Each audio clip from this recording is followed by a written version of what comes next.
So I wanted to talk to you today about the truth of success and why it won't always necessarily make you happy.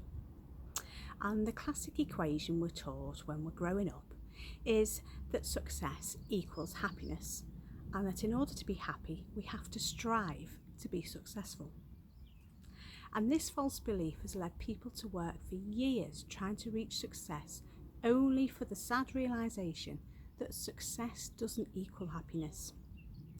And you only have to look around at the famous Hollywood stars or the famous musicians who've worked their way to the top of their careers, and they have all the money and all the fame in the world, only to realise that they're still unhappy.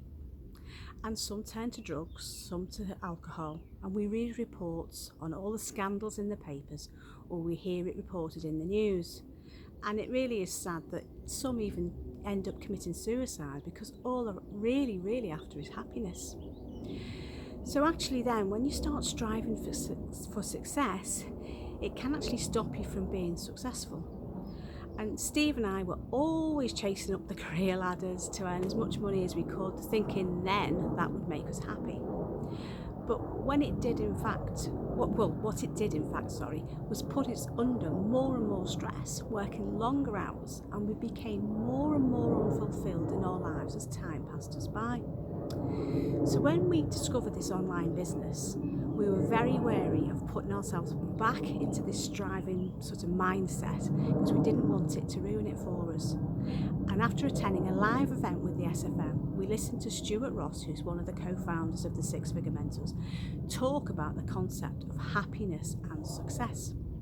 And in order to be successful, you need to be happy first. And that really made us sit up and think.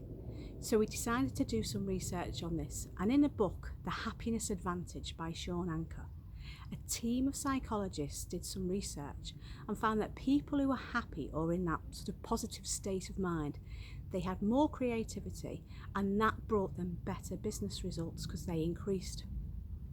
So we decided that instead of waiting to be financially free, we decided to start living our lives abundantly, straight away. And we started spending our days how we chose to. And guess what? That made us happy. And the consequences of us choosing to do that made us happier. And that's when the sales began to start coming in for the business. So there's no better feeling than being out and about, fully enjoying yourself, when you receive an email informing you that you've made $1,000 sale. It's an absolutely incredible feeling.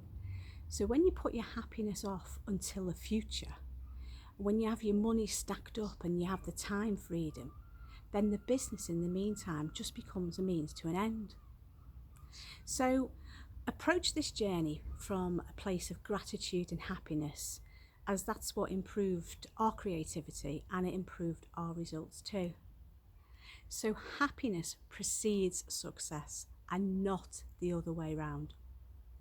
So choose to design your life immediately and do things that make you happy, and then this will lead to success. I hope you found that helpful, and it'll just give you a little thought for the day. Thanks for watching.